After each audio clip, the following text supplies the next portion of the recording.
reforms have drawn global attention. Confidence in India's capability and potential has only grown in this period. We see the next 5 years as a unique opportunity to realize Sabka Vikas, stimulating balanced growth of all regions. The great Telugu poet and playwright Gurujada Apparao had said, "Deshamante matti kadoy, deshamante manushuloy," meaning a country is not just its soil, a country is its people. In line with this, for us, Vikasit Bharat encompasses zero poverty, 100% quality good school education, access to high quality, affordable and comprehensive health care, 100% skilled labor with meaningful employment, 70% women in economic activities, and farmers making our country the food basket of the world. In this budget, the proposed development measures span 10 broad areas focusing on Garib, youth, Annadata and Nari, spurring agricultural growth and productivity, building rural prosperity and resilience, taking everyone together on an inclusive growth path, boosting manufacturing and furthering Make in India, supporting MSMEs, enabling employment-led development, investing in people, economy and innovation, securing energy supplies, promoting exports and nurturing innovation. For this journey of development, our four powerful engines are agriculture, MSME, investments and exports. The fuel, our reforms, our guiding spirit, inclusivity, and the destination, Vikasit Bharat. This budget aims to initiate transformative reforms across 6 domains. During the first 5 years, these will augment our growth potential and global competitiveness. The domains are taxation, power sector, urban development, mining, financial sector, and regulatory reforms. Agriculture as the first engine. Now I move to specific proposals, beginning with agriculture as the first engine.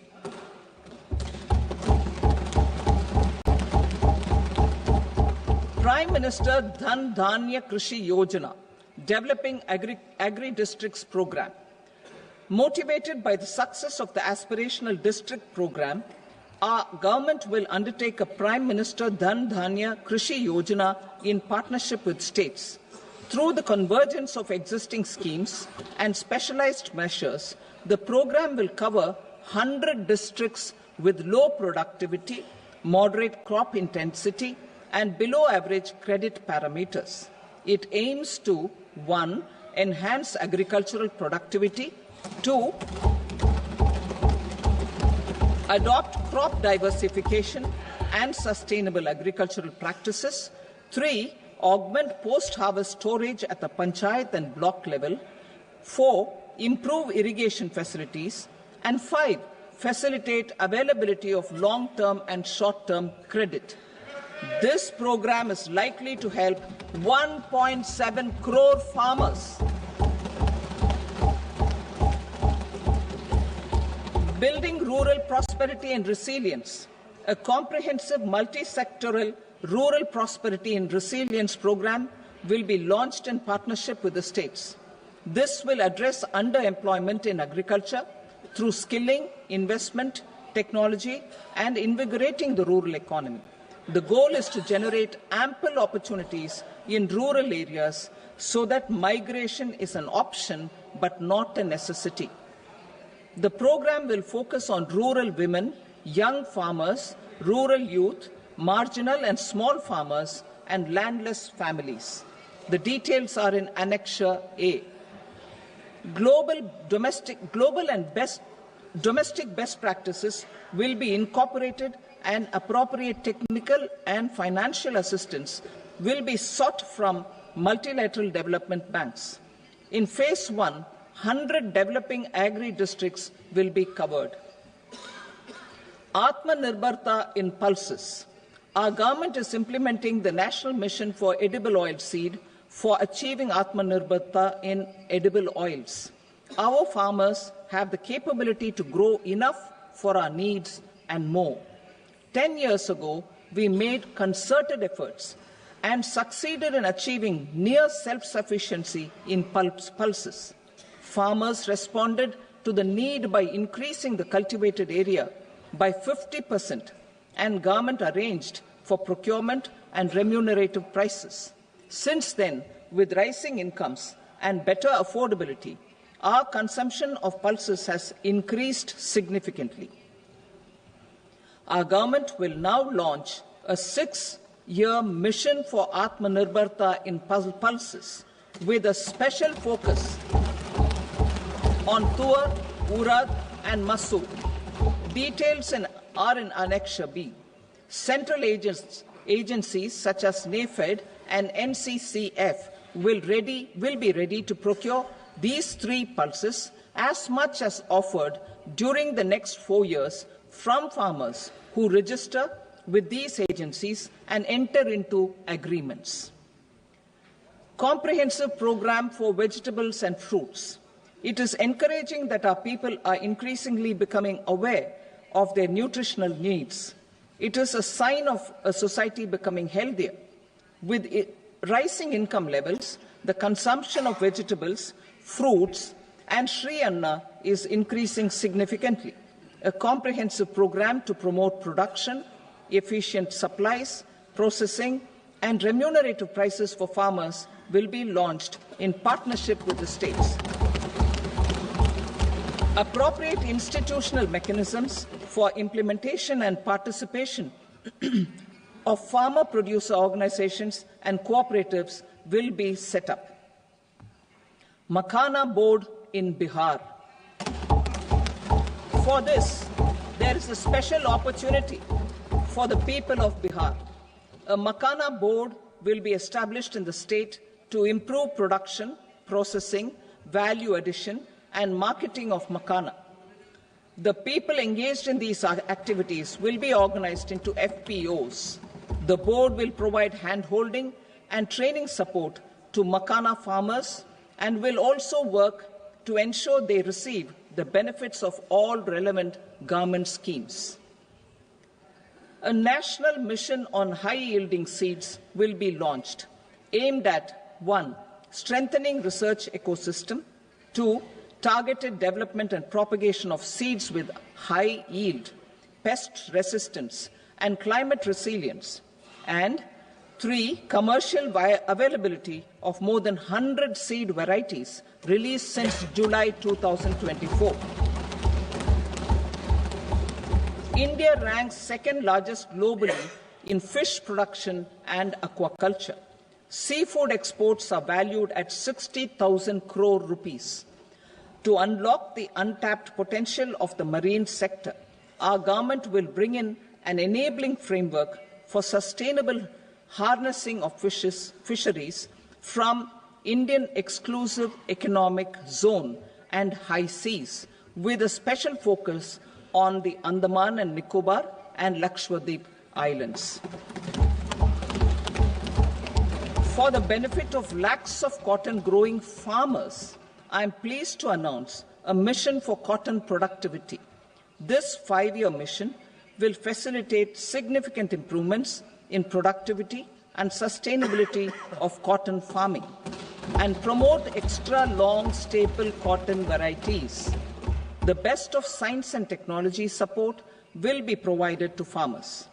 Aligned with our integrated 5F vision for the textile sector, this will help in increasing incomes of the farmers and ensure a steady supply of quality cotton for rejuvenating India's traditional textile sector.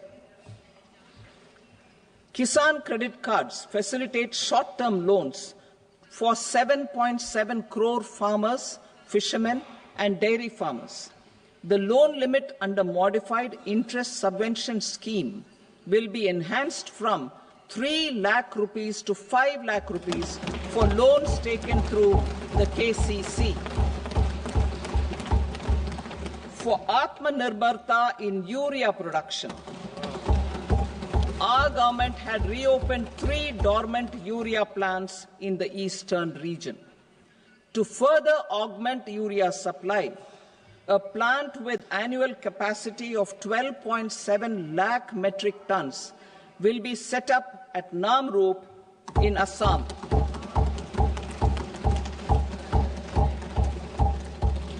India Post, with 1.5 lakh rural post offices, complemented by the India Post Payment Bank and a vast network of 2.4 lakh Dak Sevaks, will be repositioned to act as a catalyst for the rural economy. Details are at Annexure C. India Post will also be transformed as a large public logistics organization. This will meet the rising needs of Vishwakarmas, new entrepreneurs, women, self-help groups, MSMEs, and the large business organizations. Our government will provide support to NCDC for its lending operations for the cooperative sector. MSMEs as the second engine. Now I move to MSMEs as the second engine, which encompasses manufacturing and services with a focus on MSMEs numbering 5.7 crores. Currently, over 1 crore registered MSMEs, employing 7.5 crore people and generating 36% of our manufacturing, have come together to position India as a global manufacturing hub. With their quality products, these MSMEs are responsible for 45% of our exports. To help them achieve higher efficiencies of scale, technological upgradation, and better access to capital, the investment and turnover limits for classification of all MSMEs will be enhanced to 2.5 and 2 times respectively. This will give them the confidence to grow and generate employment for our youth. The details are given in Annexure D. To improve access to credit, the credit guarantee cover will be enhanced. First, for micro and small enterprises from 5 crore to 10 crore rupees, leading to additional credit of 1.5 lakh crores in the next 5 years. Second, for startups from 10 crore rupees to 20 crore rupees, with the guarantee fee being moderated to 1% for loans in 27 focus sectors which are important for Atmanirbhar Bharat. And for well-run exporter MSMEs, for term loans up to 20 crore rupees. Also for the micro enterprises, we will introduce customized credit cards with a 5 lakh rupee limit for micro enterprises registered on Udyam portal. In the first year, 10 lakh such cards will be issued. Fund of funds for startups. The Alternate Investment Fund, AIFs, for startups have received commitments of more than 91,000 crores rupees. These are supported by the Fund of Funds set up with the Government of India's contribution of 10,000 crore rupees. Now, a new Fund of Funds with expanded scope and a fresh contribution of another 10,000 crore rupees will be set up. A new scheme will be launched for 5 lakh women, scheduled castes and scheduled tribes, first-time entrepreneurs. This will provide term loans up to 2 crore rupees during the next 5 years. The scheme will incorporate lessons from the successful Stand Up India scheme. Online capacity building for entrepreneurship and managerial skills will also be organized. Measures for labor-intensive sectors. To promote employment and entrepreneurship opportunities in labor-intensive sectors, our government will undertake specific policy and facilitation measures to enhance the productivity, quality, and competitiveness of India's footwear and leather sector. A focused product scheme will be implemented.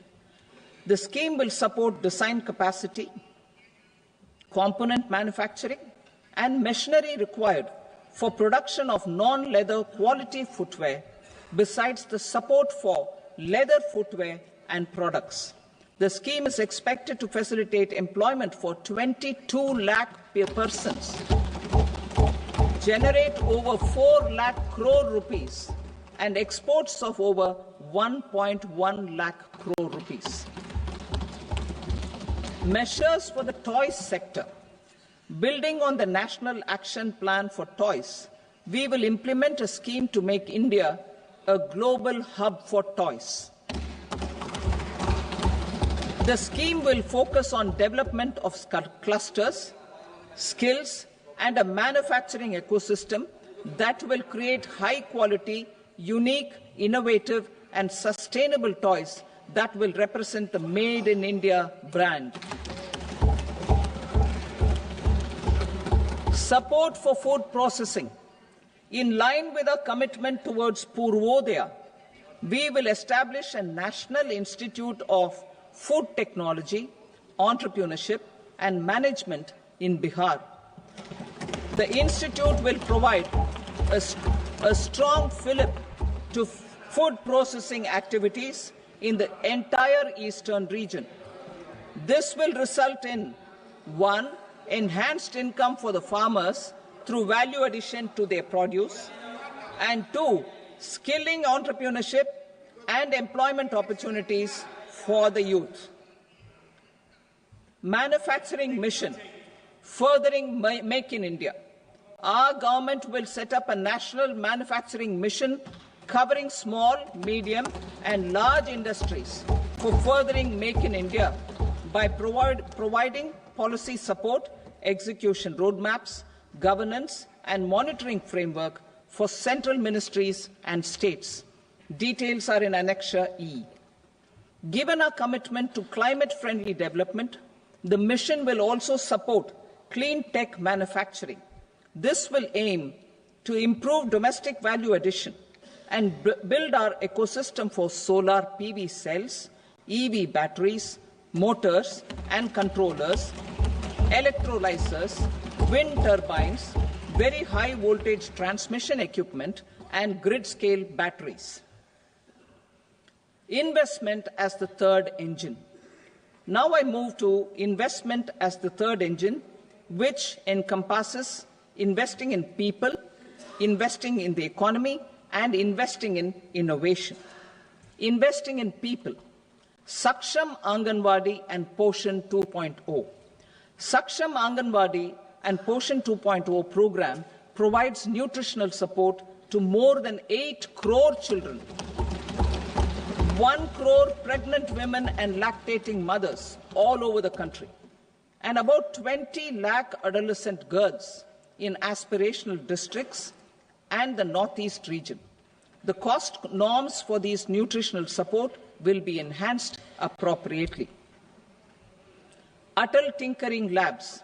50,000 Atal Tinkering Labs will be set up in government schools in the next 5 years to cultivate the spirit of curiosity and innovation and foster a scientific temper among young minds. Broadband connectivity to government secondary schools and PHCs. Broadband connectivity will be provided to all government secondary schools and primary health centers in rural areas under the BharatNet project. Bharatiya Bhasha Pustak Scheme. We propose to implement a Bharatiya Bhasha Pustak scheme to provide digital form Indian language books for schools and for higher education. This aims to help students understand their subjects better and in their language. National Centers of Excellence for Skilling. Building on the initiative announced in the July 24 budget, 5 national centers of excellence for skilling will be set up with global expertise and partnerships to equip our youth with the skills required for Make for India, Make for the World manufacturing. The partnership will cover curriculum design, training of trainers, and a skills certification framework and periodic reviews. Expansion of capacity in IITs. Total number of students in 23 IITs has increased 100% from 65,000 to 1.35 lakh in the past 10 years.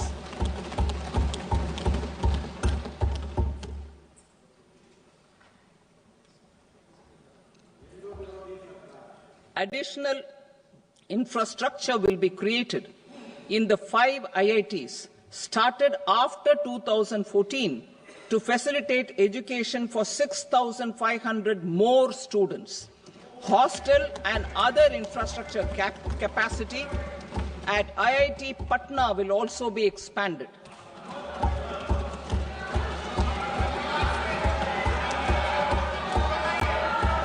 Center of Excellence.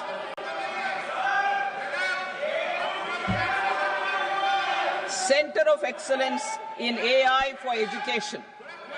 I had announced 3 centers of excellence in artificial intelligence for agriculture, health, and sustainable cities in 2023.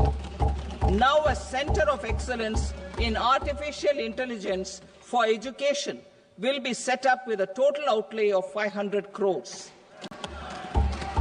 Expansion of medical education. Our government has added almost 1.1 lakh undergraduate and postgraduate medical education seats in 10 years, an increase of 130%. In the next year, 10,000 additional seats will be added in medical colleges and hospitals towards the goal of adding 75,000 seats in the next 5 years. Daycare cancer centers in all district hospitals. Our government will facilitate setting up of daycare cancer centers in all district hospitals in the next 3 years. 200 centers will be established in 25-26 itself.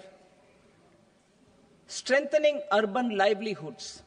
Our government has been giving priority to assisting urban poor and vulnerable groups. A scheme for socio-economic upliftment of urban workers will be implemented to help them improve their incomes, have sustainable livelihoods, and a better quality of life. PM Swanidhi scheme has benefited more than 68 lakh street vendors, giving them respite from high-interest informal sector loans. Building on this success, the scheme will be revamped with enhanced loans from banks, UPI-linked credit cards with 30,000 rupees limit, and capacity building support. Social Security Scheme for welfare of online platform workers. Gig workers of online platforms provide great dynamism to the new age services economy. Recognizing their contribution, our government will arrange for their identity cards and registration on the e-Shram portal. They will be provided healthcare under PM Jan Arogya Yojana. This measure is likely to assist nearly 1 crore gig workers.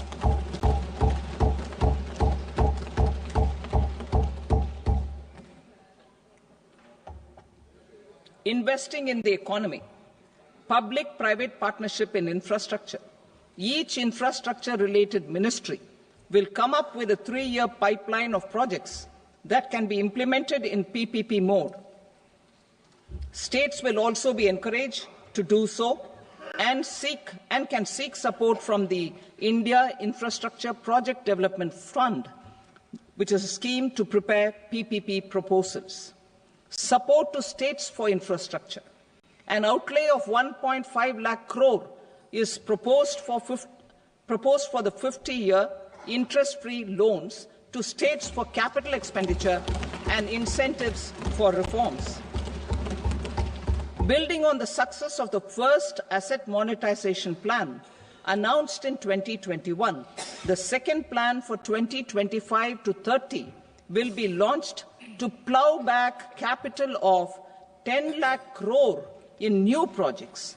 Regulatory and fiscal measures will be fine-tuned to support the plan. Jal Jeevan Mission. Since 2019, 15 crore households, representing 80% of India's rural population, have been provided access to portable tap water connections. To achieve 100% coverage, I am pleased to announce the extension of this mission until 2028 with an enhanced total outlay. The mission's focus will be on the quality of infrastructure and O&M of rural piped water supply schemes through Jan Bhagidari. A separate MOU or separate MOUs will be signed with the states and union territories to ensure sustainability and citizen-centric water services delivery. Urban sector reforms. Building on the July budget proposals, urban sector reforms related to governance, municipal services, urban land and planning will be incentivized. Urban Challenge Fund. The government will set up an urban challenge fund of 1 lakh crore rupees to implement the proposals for cities as growth hubs, creative redevelopment of cities, and for water and sanitation purposes announced in the July budget. This fund will finance up to 25% of the cost of bankable projects, with a stipulation that at least 50% of the cost is funded from bonds, bank loans, and PPPs. An allocation of 10,000 crore is proposed in 2025-26. Power sector reforms. We will incentivize electricity distribution reforms and augmentation of intra-state transmission capacity by states. This will improve financial health and capacity of electricity companies. Additional borrowing of 0.5% of GSDP will be allowed to states contingent on these reforms. Nuclear energy mission for Vikasit Bharat. Development of at least 100 gigawatt of nuclear energy by 2047 is essential for our energy transition efforts. For an active partnership with the private sector towards this goal, amendments to the Atomic Energy Act and the Civil Liability for Nuclear Damage Act will be taken up. A nuclear energy mission for research and development of small modular reactors with an outlay of 20,000 crore will be set up. At least 5 indigenously developed small modular reactors will be operationalized by 2033. Shipbuilding. The shipbuilding financial assistance policy will be revamped to address cost disadvantages. This will also include credit notes for shipbreaking in Indian yards to promote the circular economy.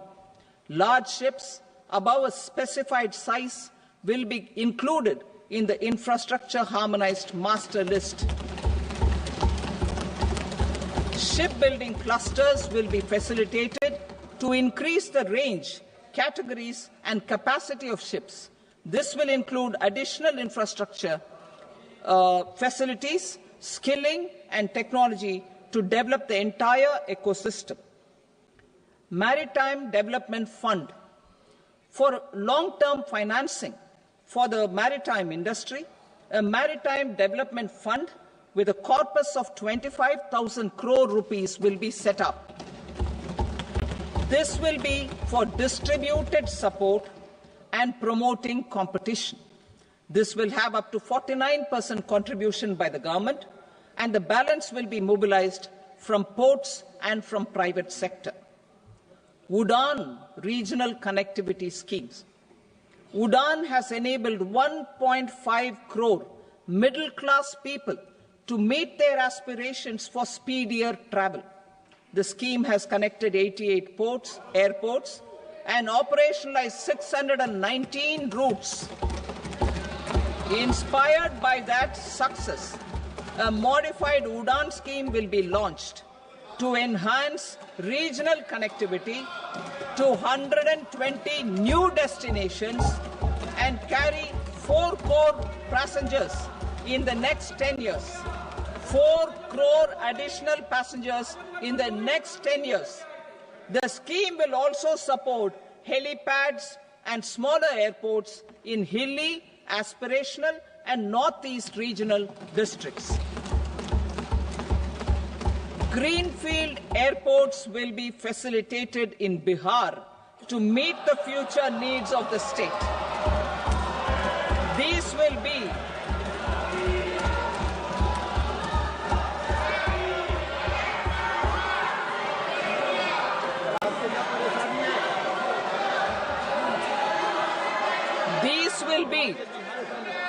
These will be in addition to the expansion of the capacity of Patna Airport and a brownfield airport in Beta. Western Kosi Canal project in Mithilanchal. Financial support will be provided for the Western Kosi Canal ERM project, benefiting a large number of farmers cultivating over 50,000 hectares of land in the Mithilanchal region of Bihar. Mining sector reforms. Mining sector reforms, including those for minor minerals, will be encouraged through sharing of best practices and institutions of a state mining index. A policy for recovery of critical minerals from tailings will be brought out. Under the special window for affordable and mid-income housing, SWAMI, 50,000 dwelling units in stressed housing projects have been completed and keys handed over to home buyers. Another 40,000 units will be completed in 2025, further helping middle-class families who were paying EMIs on loans taken for apartments while also paying rent for their current dwellings. Building on this success, SWAMI Fund 2 will be established as a blended finance facility with contribution from the government, banks and private investors. This fund of 15,000 crore rupees will aim for expeditious completion of another 1 lakh units. PM Gati Shakti data for private sector. For furthering PPPs and assisting the private sector in project planning, access to relevant data and maps from the PM Gati Shakti portal will be provided. Tourism for employment-led growth. Top 50 tourist destination sites in the country will be developed in partnership with states through a challenge mode. Land for building key infrastructure will have to be provided by the states. Hotels in these destinations will be included in the infrastructure harmonized list. The following measures will be taken for facilitating employment-led growth. Organizing intensive skill development programs for our youth, including in institutes of hospitality management, providing mudra loans for homestays, improving ease of travel and connectivity to tourist destinations, providing performance-linked incentives to states for effective destination management, including tourist amenities, cleanliness and marketing efforts, and introducing streamlined e-visa facilities along with visa fee waivers for certain tourist groups. Continuing with the emphasis on places of spiritual and religious significance, in the July budget. There will be a special focus on destinations related to the life and times of Lord Buddha. Medical tourism and heal in India.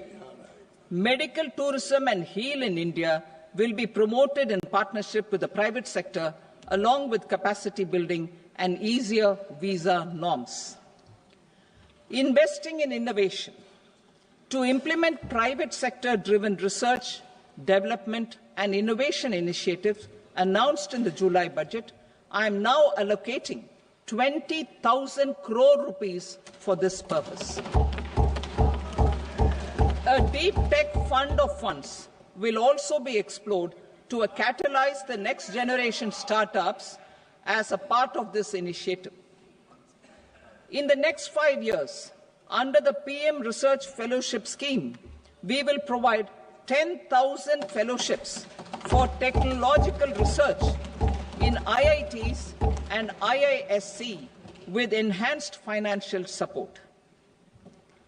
The second gene bank with 10 lakh germplasm lines will be set up for future food and nutritional security.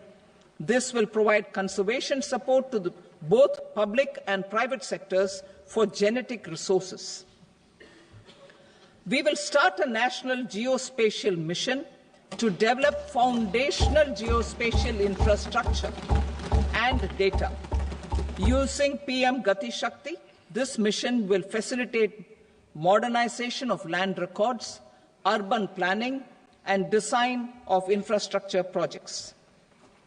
A Gyan Bharatam mission for survey, documentation, and conservation of our manuscript heritage with academic institutions, museums, libraries, and private collectors will be undertaken to cover more than 1 crore manuscripts. We will set up a national digital repository of Indian knowledge systems for knowledge sharing. Now I move to exports as the fourth engine. We will set up an export promotion mission with sectoral and ministerial targets driven jointly by the Ministries of Commerce, MSME, and Finance. It will facilitate easy access to export credit, cross-border factoring support, support to MSMEs to tackle non-tariff measures in overseas markets.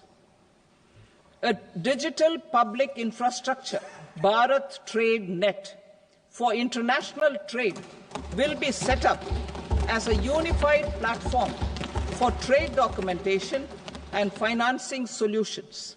This will complement the Unified Logistics Interface platform.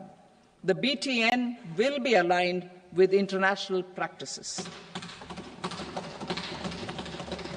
Support will be provided to develop domestic manufacturing capacities for our economy's integration with global supply chains. Sectors will be identified based on objective criteria. Facilitation groups with participation of senior officers and industry representatives will be formed for select products and supply chains. Through this, there are huge opportunities related to Industry 4.0, which needs high skills and talent. Our youth have both. Our government will support the domestic electronic equipment industry to leverage this opportunity for the benefit of our youth. A national framework will be formulated as guidance to states for promoting global capability centers in emerging Tier 2 cities. This will suggest measures for enhancing availability of talent and infrastructure, building bylaw reforms, and mechanisms for collaboration with industry. Our government will facilitate upgradation of infrastructure and warehousing for air cargo, including high-value perishable horticultural produce. Cargo screening and customs protocol will be streamlined and made user-friendly. Reforms as the fuel. Over the past 10 years, our government has implemented several reforms for convenience of taxpayers, such as faceless assessment, 2, taxpayer charter, 3, faster returns, 4, almost 99% returns being on self-assessment, and 5, Vivad Se Vishwas scheme.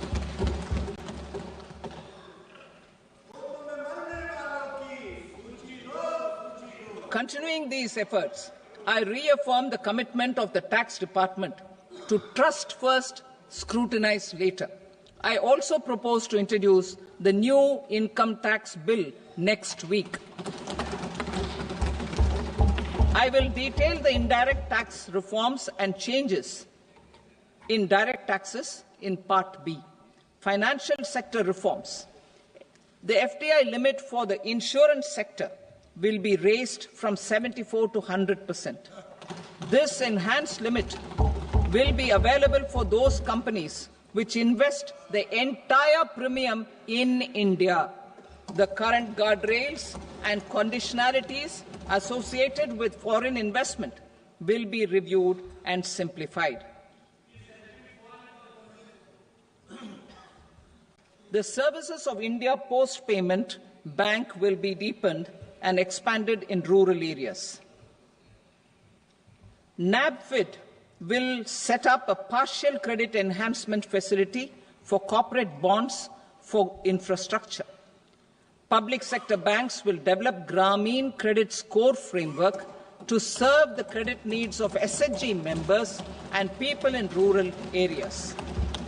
A forum for regulatory coordination and development of pension products will be set up. To implement the earlier announcement on simplifying the KYC processes, the revamped Central KYC Registry will be rolled out in 2025. We will also implement a streamlined system for periodic updating. Requirements and procedures for speedy approval of company mergers will be rationalized. The scope for fast-track mergers will also be widened and the process made simpler. As proposed in the interim budget, we signed bilateral investment treaties with 2 countries in 2024 to encourage sustained foreign investment, and in the spirit of First Develop India, the current model BIT will be revamped and made more investor-friendly. In the last 10 years, in several aspects, including financial and non-financial, our government has demonstrated a steadfast commitment to ease of doing business. We are determined to ensure that our regulations must keep up with technological innovations and global policy developments. A light-touch regulatory framework based on principles and trust will unleash productivity and employment. Through this framework, we will update regulations that were made under old laws. To develop this modern, flexible, people-friendly and trust-based regulatory framework appropriate for the 21st century, I propose 4 specific measures. A high-level committee for regulatory reforms will be set up for a review of all non-financial sector regulations, certifications, licenses, and permissions. The committee will be expected to make recommendations within a year. The objective is to strengthen trust-based economic governance and take transformational measures to enhance ease of doing business, especially in matters of inspection and compliances. States will be encouraged to join in this endeavour. An investment friendliness index of states will be launched in 2025 to further the spirit of competitive, cooperative federalism. Under the Financial Stability and Development Council, a mechanism will be set up to evaluate impact of the current financial regulations and subsidiary instructions. It will also formulate a framework to enhance their responsiveness and development of the financial sector. In the Jan Vishwas Act 2023, More than 180 legal provisions were decriminalized. Our government will now bring up the Jan Vishwas Bill 2.0 to decriminalize more than 100 provisions in various laws. I now move to fiscal policy. In the July budget, I had committed to staying the course for fiscal consolidation. Our endeavour will be to keep the fiscal deficit each year such that central government debt remains on a declining path as a percentage of the GDP. The roadmap for the next 6 years has been detailed in the FRBM statement. Revised estimates for 2024-25. The revised estimate of the total receipts other than borrowings is 31.47 lakh crore rupees, of which the net tax receipts are 25.57 lakh crore rupees. The revised estimate of the total expenditure is 47.16 lakh crore rupees, of which the capital expenditure is about 10.18 lakh crore rupees. The revised estimate of the fiscal deficit is 4.8% of the GDP. Budget estimates for 25-26. Coming to 25-26, the total receipts other than borrowings and total expenditure are estimated at 34.96 lakh crore rupees and 50.65 lakh crore rupees respectively. The net tax receipts are estimated at 28.37 lakh crore rupees. The fiscal deficit is estimated to be 4.4% of GDP. To finance the fiscal deficit, the net market borrowings from dated securities are estimated at 11.54 lakh crore. The balance financing is expected to come from small savings and other sources. The gross market borrowings are estimated at 14.82 lakh crore rupees. I will now move to Part B. Indirect taxes. My proposals relating to customs aim to rationalize tariff structure and address duty inversion. These will also support domestic manufacturing and value addition, promote exports, facilitate trade, and provide relief to common people. Rationalization of customs tariff structure for industrial goods. As a part of comprehensive review of customs rate structure announced in July 2024 budget, I propose to 1. Remove 7 tariff rates. This is over and above the 7 tariff rates removed in 23-24 budget. After this, there will be only 8 remaining tariff rates, including 0 rate. 2. Apply appropriate cess to broadly maintain effective duty incidence, except on a few items where such incidence will reduce marginally. 3. Levy not more than 1 cess or surcharge. Therefore, I propose to exempt social welfare surcharge on 82 tariff lines that are subject to a cess. I shall now take up sector-specific proposals. To provide relief to patients, particularly those suffering from cancer, rare diseases, and other severe chronic diseases, I propose to add 36 life-saving drugs and medicines to the list of medicines fully exempted from basic custom duty.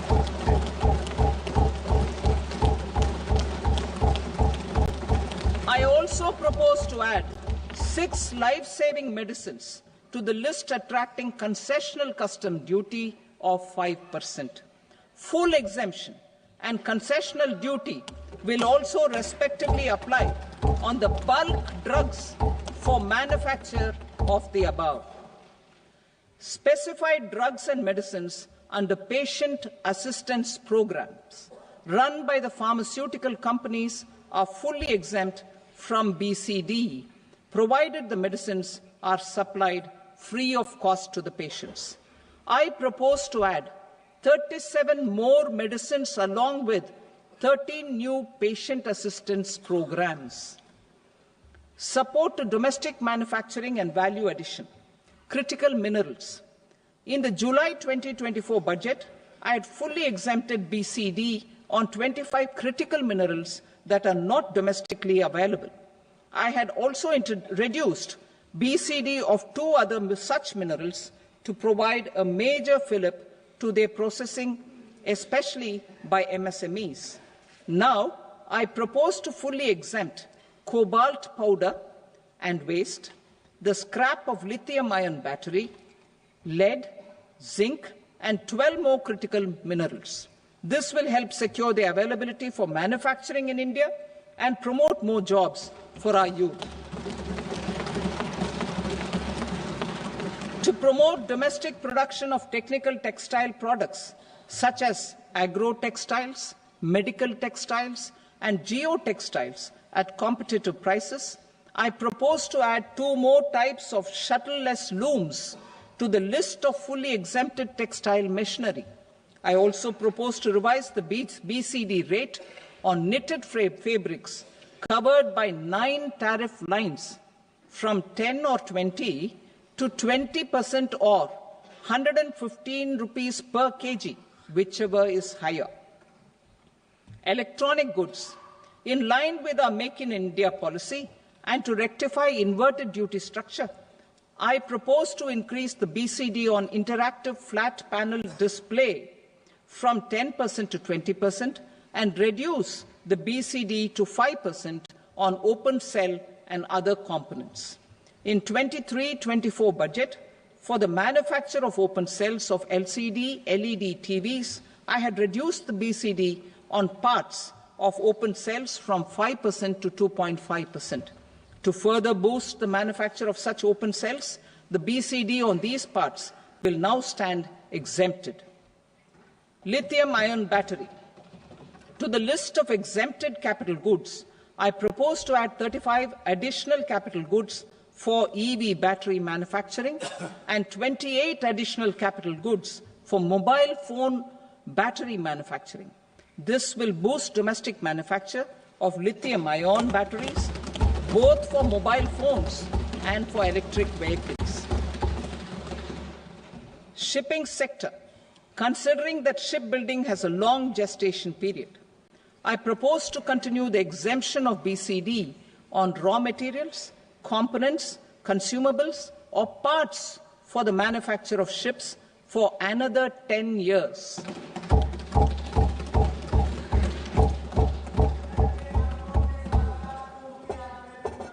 I also propose the same dispensation for shipbreaking to make it more competitive. Telecommunication. To prevent classification disputes, I propose to reduce the BCD from 20% to 10% on carrier-grade Ethernet switches to make it at par with non-carrier-grade Ethernet switches. Export promotion. To facilitate exports of handicrafts, I propose to extend the time period for export from 6 months to 1 year, further extendable by another 3 months if required.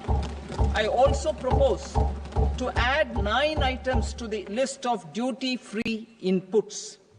Leather sector. I propose to fully exempt BCD on wet blue leather to facilitate imports for domestic value addition and employment. I also propose to exempt crust leather from 20% export duty to facilitate exports by small tanners. Marine products.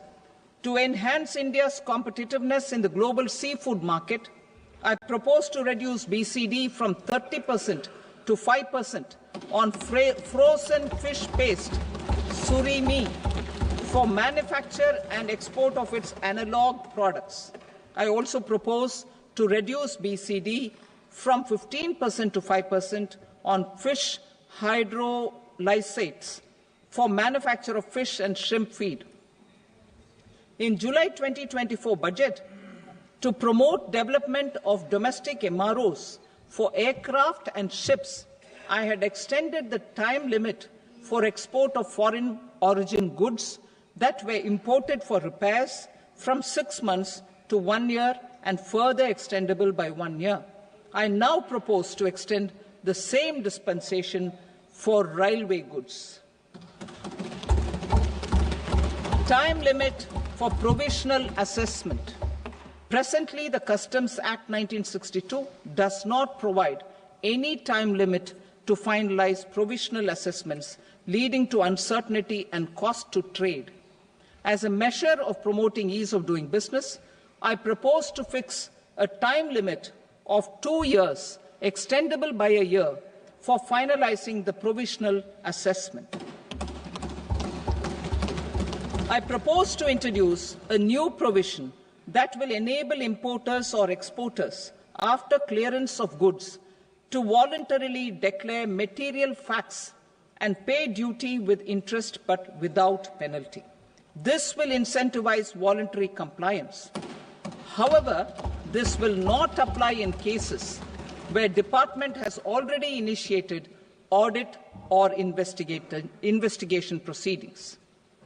For industry to better plan their imports, I propose to extend the time limit for the end use of imported inputs in the relevant rules from 6 months to 1 year. This will provide operational flexibility in view of cost and uncertainty of supply. Further, such importers will now have to file only quarterly statements instead of a monthly statement.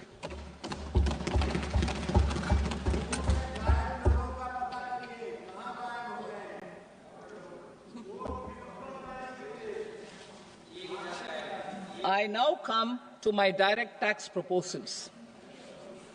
In Part A, I have briefly underlined taxation reforms as one of key reforms to realize our vision of Vikasit Bharat.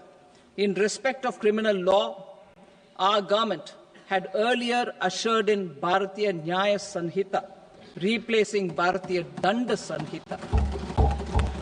I am happy to inform this august House and the country that for new income tax bill will carry forward the same spirit of Nyaya in its drafting as well.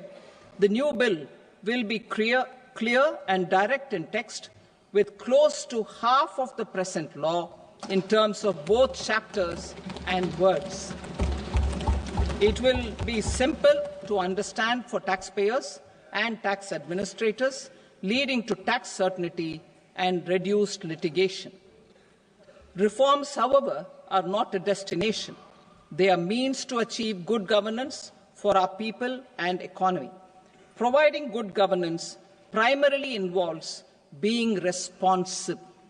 The Tirukural captures this in verse 542, which reads, "Vaanokki vaazhum ulagallam, mannavan kol nokki vaazhum kudi," meaning, just as the living beings live expecting rains, citizens live expecting good governance.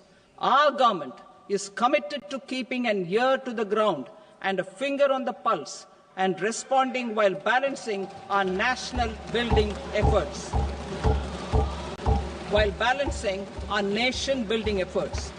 The following measures will detail just how our government will, under the guidance of PM Modi, has taken steps to understand and address.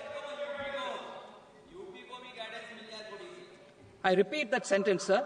The following measures will detail just how our government, under the guidance of PM Modi, has taken steps to understand and address the needs voiced by our citizens. My tax proposals are guided by this spirit. The objectives of my proposals are as follows. Personal income tax reforms with special focus on middle class. Rationalization of TDS and TCS for easing difficulties.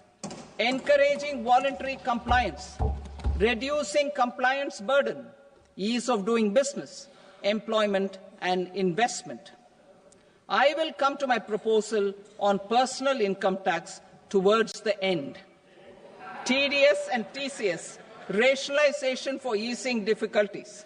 I propose to rationalize tax deduction at source, TDS, by reducing the number of rates and thresholds above which TDS is deducted.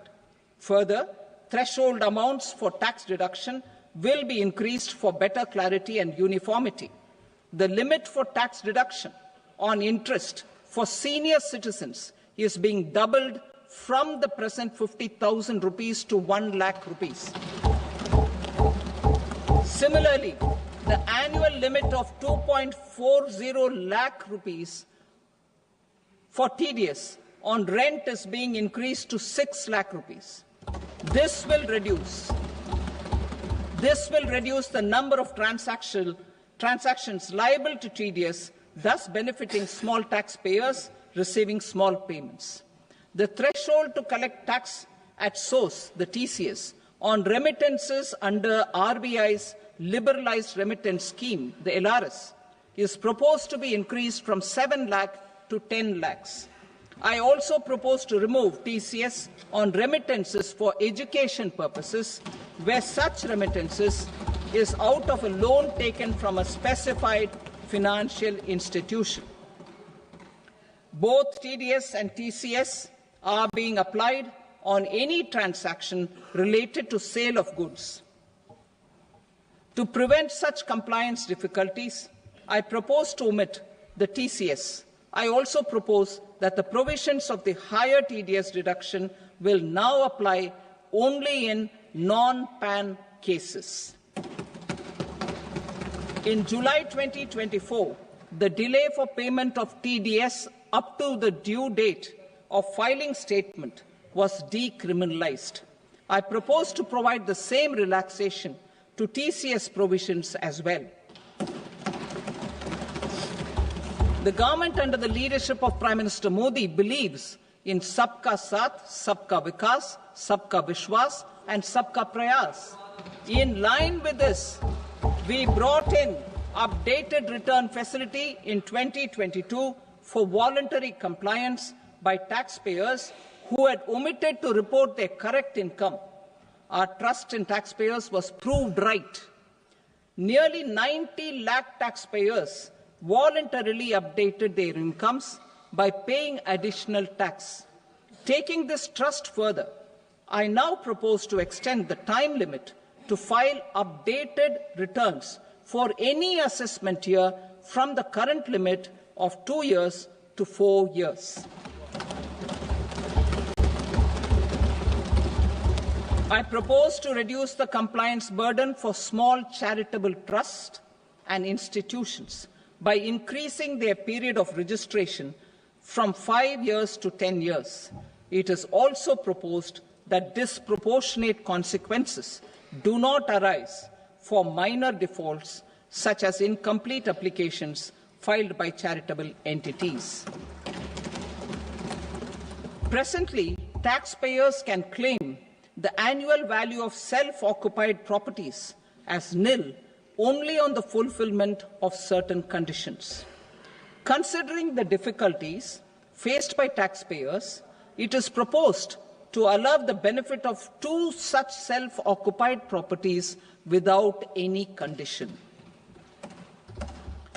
To streamline the process of transfer pricing and to provide an alternative to yearly examination, I propose to introduce a scheme for determining arm's length price of international transaction for a block period of 3 years. This will be in line with global best practices. With a view to reduce litigation and provide certainty in international taxation, the scope of safe harbor rules is being expanded. A number of senior and very senior citizens have very old national savings schemes accounts. As interest is no longer payable on such accounts, I propose to exempt withdrawals made from NSS by individuals on or after 29th August 2024. I am also proposing to allow similar treatment to NPS Vatsalya accounts as is available to normal NPS accounts subject to overall limits. In my speech in July 2024, I had promised that all processes including giving effect to appellate orders, shall be digitalized and made paperless over the next 2 years. So I'm happy to announce that digitalization is being made operational now. In July 2024, we brought in the Vivad Se Vishwas scheme to resolve income tax disputes pending in appeal. The scheme has received a great response, with nearly 33,000 taxpayers having availed of the scheme to settle their disputes. I have a few proposals to promote investment and employment. It is proposed to provide a presumptive taxation regime for non-residents who provide services to a resident company that is establishing or operating an electronics manufacturing facility. I further propose to introduce a safe harbor for tax certainty for non-residents who store components for supply to specified electronics manufacturing units. Presently, the tonnage tax scheme is available only to sea-going ships. The benefits of existing tonnage tax scheme are proposed to be extended to inland vessels registered under the Indian Vessels Act 2021 to promote inland water transport in the country. Extension for incorporation of startups. We continue to support the Indian startup ecosystem. I propose to extend the period of incorporation by 5 years to allow the benefit available to startups which are incorporated before 1/4/2030. In order to attract and promote additional activities in the IFSC, I am inter alia proposing specific benefits to ship leasing units, insurance offices, and treasury centers of global companies which are set up in IFSC. Further, to claim benefits, the cut-off date for commencement in IFSC has also been extended by 5 years to 31/3/2030. Category 1 and Category 2 AIFs are undertaking investments in infrastructure and other such sectors. I propose to provide certainty of taxation to these entities on the gains from securities, to promote funding from sovereign wealth funds and pension funds to the infrastructure sector. I propose to extend the date of making an investment by 5 more years up to 31st March 2030.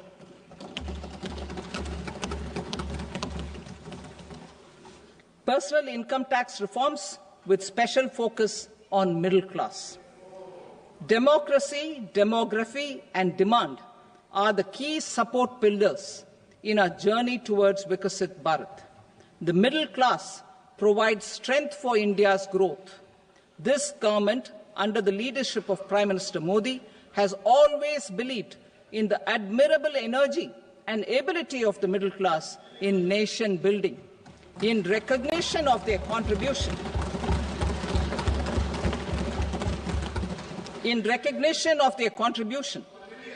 we have periodically reduced their tax burden. Right after 2014, the nil tax slab was raised to 2.5 lakhs of rupees, which was further raised to 5 lakh rupees in 2019 and to 7 lakh rupees in 2023. This is reflective of our government's trust on the middle-class taxpayers. I am now happy to announce that there will be no income tax payable up to income of 12 lakh rupees.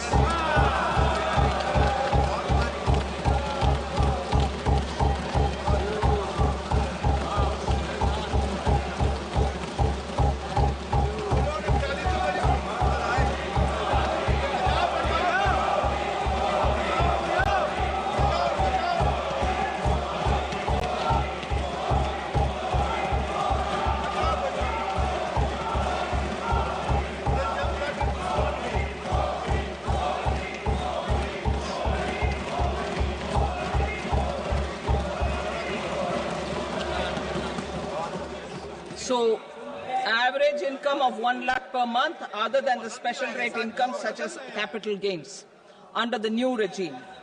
This limit will be 12.75 lakh for salaried taxpayers due to the standard deduction of 75,000. Slabs and rates are being changed across the board to benefit all taxpayers.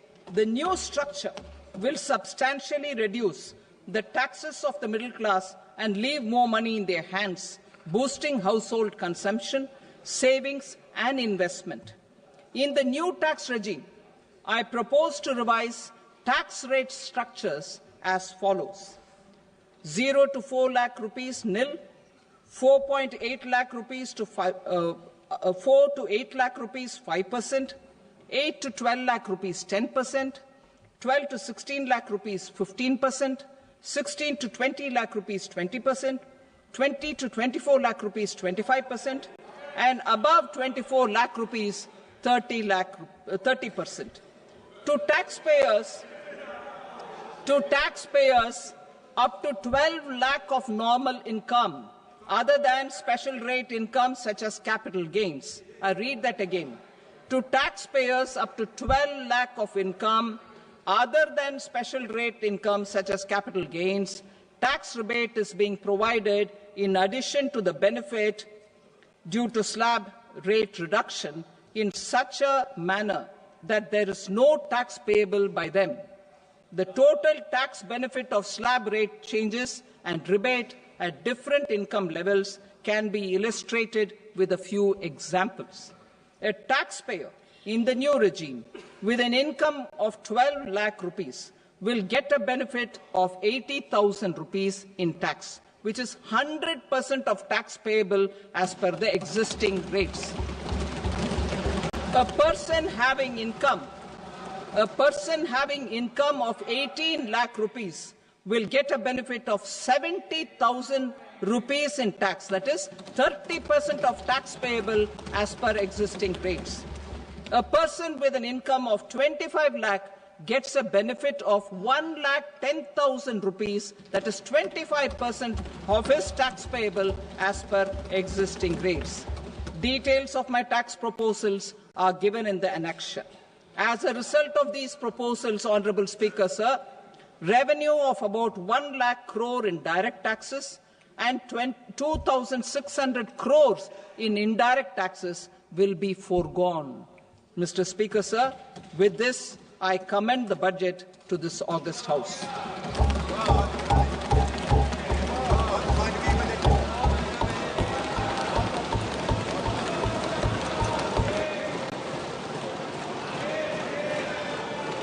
Item number 2, Srimati Nirmala Sitharaman.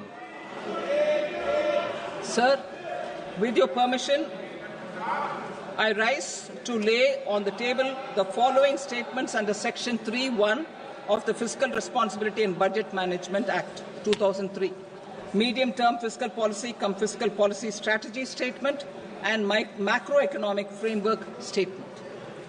Item number 3, Srimati Nirmala Sitharaman. Sir, with your permission, I rise to move for leave to introduce the Finance Bill 2025. प्रश्न ये है कि विधेयक को पुनर्स्थापित करने की अनुमति प्रदान की जाए। जो सदस्य इसके पक्ष में हाँ कहें, जो सदस्य विरोध में ना कहें। मेरे विचार में निर्णय हाँ वालों के पक्ष में हुआ, हाँ वालों के पक्ष में अनुमति प्रदान की जाती है। माननीय मंत्री जी, अब विधेयक को पुनर्स्थापित करें। Sir, I introduce the bill. Thank you. सभा की कार्रवाई सोमवार दिनांक 3 फरवरी 2025 को प्राप्त 11 बजे तक के लिए स्थगित की जाती है।